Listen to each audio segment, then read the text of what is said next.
بسم اللہ الرحمن الرحیم۔ السلام علیکم ناظرین، راستگو نیوز سے میں ہوں آپ کا ہوسٹ احسن چیمہ۔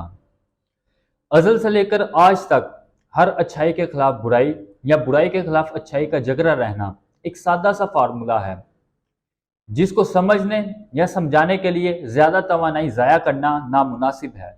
دنیا کے کسی بھی فلاحی معاشرے کی تاریخ پڑھی جائے تو ہر معاشرے میں منفی اور مثبت دونوں سوچوں کے متحمل کردار ملیں گے، بلکہ انہی دو کرداروں کی آپسی نظریاتی جنگ معاشرے میں مثبت تبدیلیوں کے اسباب ہوتے ہیں۔ ناظرین، وہ ایک ایسا شخص تھا جس نے پاکستان کو اس کے ابتدائی دنوں میں ہی سیاسی، سماجی اور اقتصادی اعتبار سے تباہی کی طرف دھکیل دیا تھا۔ یہ تبصرہ ایک ایسی شخصیت کے بارے میں ہے جس نے قیام پاکستان سے قبل برصغیر کی تقسیم کے لیے قائم کیے جانے والے باؤنڈری کمیشن میں آل انڈیا مسلم لیگ کی نمائندگی کی۔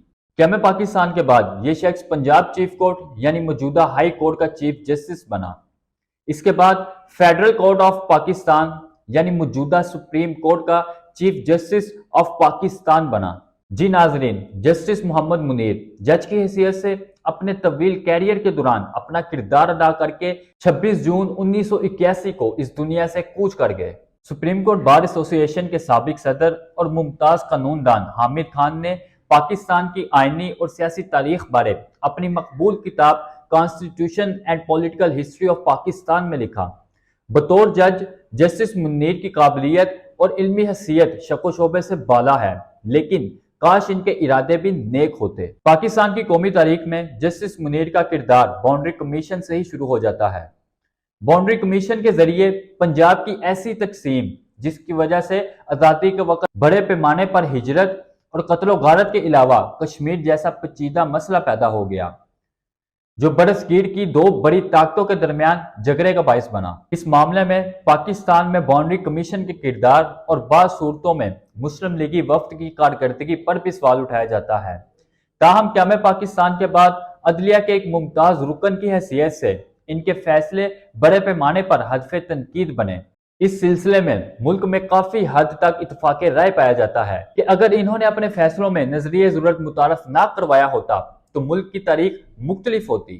پاکستان میں جس طرح یہ اتفاق ہے کہ نظریہ ضرورت جسٹس منیر نے متعارف کروایا، اسی طرح اس پر بھی مختلف آراء نہیں پائی جاتی کہ ان کے منفی کردار کا آغاز مولوی تمیز الدین کیس سے ہوتا ہے۔ مولوی تمیز الدین کیس تو سیدھا اسمبلی کی تحلیل کے خلاف انصاف کے حصول کا مقدمہ تھا۔ قدرت اللہ شہاب لکھتے ہیں کہ مشرقی پاکستان کے صوبائی انتخابات میں مسلم لیگ کے مقابلے میں جب جگتو فرنینڈ نے بڑی کامیابی حاصل کر لی تو یہ مطالبہ سامنے آیا کہ اب مرکزی آئین ساز اسمبلی غیر نمائندہ ہو چکی ہے، اس لیے مرکز میں بھی نئے انتخابات کرائے جائیں۔ مشرقی پاکستان میں مسلم لیگ کا حشر دیکھ کر مسلم لیگ نئے انتخابات سے خوف زدہ تھی۔ اس سے ڈر تھا کہ اگر کہیں الیکشن کرا دیے گئے تو اس کے پلے کچھ نہیں رہے گا۔ انتخابی نتائج کے خوف کے علاوہ مسلم لیگ کو کچھ عرصہ قبل وزیر اعظم کی حیثیت سے خواجہ ناظم الدین کی برطرفی کا بھی صدمہ تھا۔ اسمبلی نے اس وقت تو کمزوری دکھائی اور خواجہ ناظم الدین کی برطرفی کو قبول کرتے ہوئے انہی کے نامزد کردہ محمد علی بوگرا کو بطور وزیر اعظم تسلیم کر لیا تھا، لیکن اب وہ چاہتی تھی کہ وہ آئندہ ایسا کوئی اقدام نہ کر سکیں۔ چنانچہ 21 ستمبر 1954 کو اسمبلی نے گورنر جنرل کے اسمبلی کی تحلیل اور حکومت کی برخواستی کے اختیارات سلب کر لیے۔ موجودہ حالات کے مطابق یہ ایسی صورتحال تھی جیسے صدر مملکت کو آئین کے آرٹیکل 58(2)(b) سے محروم کر دیا جائے۔ گورنر جنرل نے آئین ساز اسمبلی کے اس اقدام کا جواب 23 روز کے بعد دیا۔ انہوں نے ملک میں ہنگامی حالات کا نفاذ کر کے آئین ساز اسمبلی کو تحلیل کر دیا۔ پاکستان کی یہ پہلی اسمبلی تھی۔ سربراہ ریاست نے غیر معمولی اقدام کرتے ہوئے جس کا خاتمہ کیا تھا۔ حامد خان کہتے ہیں کہ گورنر جنرل کا یہ اقدام بلا جواز اور غیر قانونی تھا۔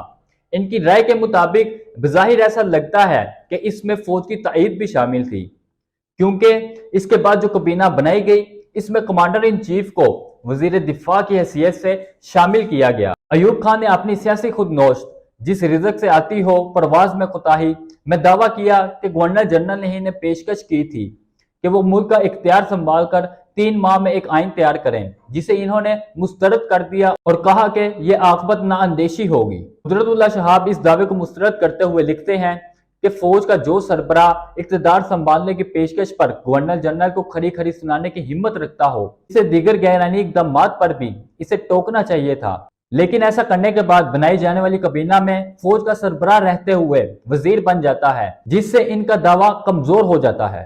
حامد خان کہتے ہیں کہ آئین اور جمہور کی حکمرانی کے خلاف، طاقتور طبقات کی ملی بھگت کے خلاف ایک ہی ادارے یعنی عدلیہ سے توقع تھی، لیکن یہ ادارہ بھی انہی قوتوں کے ساتھ مل کر اقتدار کی کشمکش میں حصے دار بن گیا۔ آئین ساز اسمبلی کے صدر مولوی تمیز الدین خان نے گورنر جنرل کے اس فیصلے کو چیف کورٹ سندھ میں چیلنج کر دیا۔ چیف کورٹ نے مقدمے کی سماعت کے بعد گورنر جنرل کے حکم کو کالعدم قرار دے دیا اور آئین ساز اسمبلی کو بحال کر دیا۔ مرکزی حکومت سندھ چیف کورٹ کے فیصلے کے خلاف فیڈرل کورٹ میں چلی گئی۔ فیڈرل کورٹ نے اس مقدمے کا فیصلہ ٹیکنیکل یعنی اکثریتی بنیاد پر گورنر جنرل کے حق میں کر دیا، یعنی قرار دیا کہ ان کی طرف سے آئین ساز اسمبلی کی تحلیل کا اقدام درست تھا۔ حامد خان اس فیصلے پر تبصرہ کرتے ہوئے اپنی کتاب میں لکھتے ہیں کہ اس کا سب سے کمزور پہلو یہ تھا کہ 64 صفحات کے فیصلے میں ایسی کوئی فائنڈنگ نہیں ملتی کہ آیا گورنر جنرل اسمبلی توڑنے کا اختیار رکھتے بھی ہیں یا نہیں۔ حامد خان مزید لکھتے ہیں کہ جسٹس منیر جیسے شخص سے یہ قطعاً پوشیدہ نہیں تھا کہ ان کا فیصلہ ملک کے جہاز کو گہرے پانیوں میں ڈبو کر رکھ دے گا۔ وہ کہتے ہیں کہ اس فیصلے نے، جس میں گورنر جنرل کو انہوں نے ملکہ برطانیہ جیسے اختیارات دے دیے تھے، عدلیہ کے بارے میں عوام کے تاثر کو ہمیشہ کے لیے مجروح کر دیا۔ جسٹس منیر نے اپنے اس فیصلے میں سندھ چیف کورٹ کی سرزنش کی تھی اور لکھا تھا کہ عدالت کو فیصلہ کرتے ہوئے کبھی یہ پیش نظر نہیں رکھنا چاہیے کہ فیصلے کے نتائج کیا ہوں گے۔ حامد خان نے اس پر تنقید کی اور لکھا ہے کہ جسٹس منیر نے سندھ چیف کے اس فیصلے پر تنقید تو کر لی، لیکن اپنا طرز عمل بھول گئے اور اپنے اس فیصلے کا جواز یہ پیش کیا کہ وہ اس قسم کا فیصلہ نہ دیتے تو ملک میں انقلاب آ جاتا اور خون ریزی ہوتی۔ حامد خان کے خیال میں اس فیصلے کے پس پشت اسٹیبلشمنٹ سے ساز و باز کے علاوہ برادریزم کا تعصب بھی پایا جاتا ہے۔ وہ لکھتے ہیں کہ گورنر جنرل اور چیف جسٹس دونوں ککے زئی برادری کے چشم و چراغ تھے۔ قدرت اللہ شہاب نے اپنی خود نوشت شہاب نامہ میں اس فیصلے کے پس پشت ایک اور کہانی کا بھی انکشاف کیا۔ وہ لکھتے ہیں کہ جن دنوں اس مقدمے کی سماعت جاری تھی، گورنر جنرل ہاؤس کے ایک سینئر افسر فرخ امین ہر چند روز کے بعد دارالحکومت کراچی سے لاہور جایا کرتے تھے۔ قدرت اللہ شہاب نے ان سے باز پرس کی تو انہوں نے بتایا کہ وہ گورنر جنرل کے خفیہ پیغامات چیف جسٹس اور چیف جسٹس کے خفیہ پیغامات گورنر جنرل تک پہنچاتے ہیں۔ مولوی تمیز الدین کیس کا فیصلہ بظاہر گورنر جنرل اور چیف جسٹس کے درمیان اسی ساز باز کا نتیجہ تھا جسے پاکستانی عوام نے کبھی قبول نہ کیا۔ پاکستان کی سیاسی، آئینی اور عدالتی تاریخ کا اگلا سنگ میل یوسف پٹیل کیس ہے۔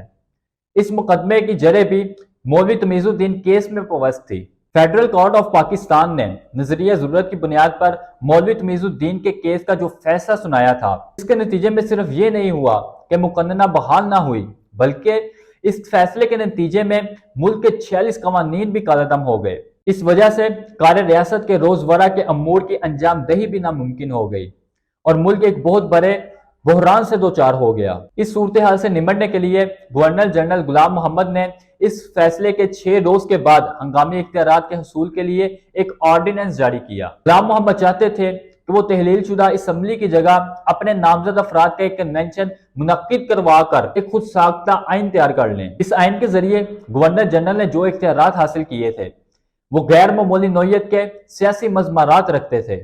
ان میں ایک اختیار مغربی پاکستان کے 4 صوبوں کو 1 یونٹ میں تبدیل کرنے اور آئین سازی کے ضمن میں گورنر جنرل کو تمام تر اختیارات تفویض کرنے کا اختیار تھا۔ غلام محمد چاہتے تھے کہ وہ تحلیل شدہ اسمبلی کی جگہ اپنے نامزد افراد کا ایک کنونشن منعقد کروا کر ایک خود ساختہ آئین تیار کر لیں۔ اس مقصد کے لیے انہوں نے فیڈرل کورٹ میں ایک ریفرنس بھی دائر کر دیا، جبکہ انہی اختیارات کو ایک شہری نے بھی وفاقی عدالت میں چیلنج کر دیا۔ یہ مقدمہ یوسف پٹیل کیس کے نام سے معروف ہوا۔ اس ریفرنس اور یوسف پٹیل کیس کے نتیجے میں گورنر جنرل کا یہ اختیار تسلیم کر لیا گیا کہ وہ اسمبلی تحلیل کر سکتے ہیں، اور اسمبلی کی تحلیل کی وجہ سے بہت سے قوانین کی توثیق نہ ہو سکی تھی۔ اللہ ہم سب کا حامی ناصر ہو۔ ناظرین، دوبارہ ملاقات ہوگی نئی ویڈیو نئے موضوع کے ساتھ۔ تب تک کے لیے اپنے ہوسٹ احسن چیمہ کو اجازت دیجیے۔ اللہ حافظ۔ پاکستان زندہ باد۔